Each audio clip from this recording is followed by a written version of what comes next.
আজ তোমাদের সাথে পুঁটি মাছের রেসিপি শেয়ার করছি।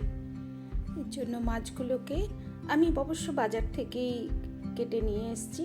খালি আমি ঘরে ভালো করে আঁশ-টাশগুলো আরেকটু দেখে পরিষ্কার করে ধুয়ে নুন হলুদ মাখিয়ে নিলাম। এবার মাছগুলোকে ভেজে নেওয়ার পালা। সর্ষের তেলেই রান্নাটা করছি। মাছের রেসিপি যখন সর্ষের তেল তো বেশি ভালো যায় আর কি।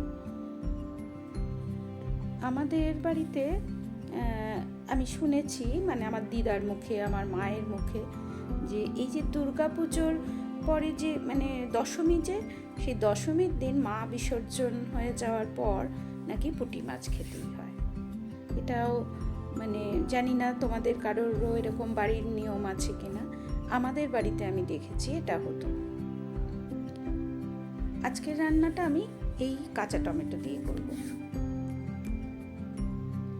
এমন নয় যে কাঁচা টমেটো ছাড়া পাকা টমেটো দিয়ে এটা করা যাবে না, বাট এখন কাঁচা টমেটো বাজারে পাচ্ছি, সেই জন্য মনে হলো কাঁচা টমেটো দিয়েই করি, বেশ ভাল লাগবে, হালকা একটা টকটক হবে। মাছগুলো এরকম উল্টে পাল্টে একটু ভেজে নিচ্ছি। পুঁটি মাছ ভাজা দিয়েও কিন্তু খুব ভালো লাগে খেতে, মানে ভাজা দিয়ে বলতে মানে পুঁটি মাছ ভাজা আর কি, গরম গরম, মানে ধরো একটু ঘি ভাত বা একটু ডাল ভাতের সাথে পুঁটি মাছ ভাজা কয়েকটা হলে মানে দারুণ লাগে কিন্তু ওটাও খেতে। সবসময় এই ছোট পুঁটি ভালো সাইজ পাওয়া যায় না বাজারে, হয় আরও ছোট, না হলে আর একটু বেশি বড়, কিন্তু এই মানে পার্টিকুলার এই সাইজটা কিন্তু খেতে বেশি ভালো লাগে,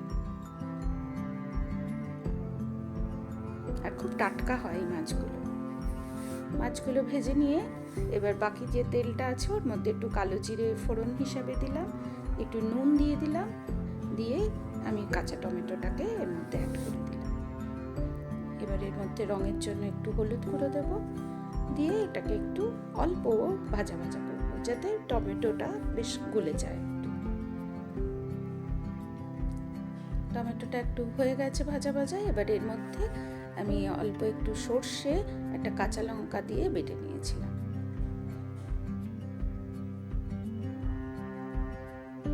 দিয়ে সর্ষে বাটাটা দেওয়ার পরেও একটু নাড়াচাড়া করে নিচ্ছি।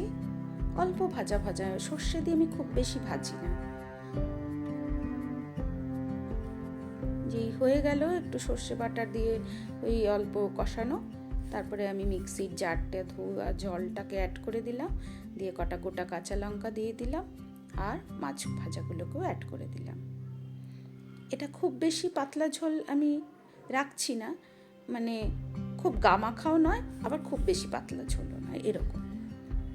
এবার মাছগুলো অ্যাড করে দিয়ে ঢেকে দিলাম, ঝোলটা একটু ফুটুক, ততক্ষণে আমি একটু ধনেপাতাটা কুচিয়ে নিচ্ছি। এই যে ঝোলটা ভালো করে ফুটে গেছে, এবার এর মধ্যে ধনেপাতাটা অ্যাড করে দিচ্ছি, দিয়ে গ্যাসের ফ্লেমটাকে বন্ধ করে দেব। গ্যাসের ফ্লেম বন্ধ করে দিয়ে আমি ওপর থেকে একটু কাঁচা সর্ষের তেল অ্যাড করব।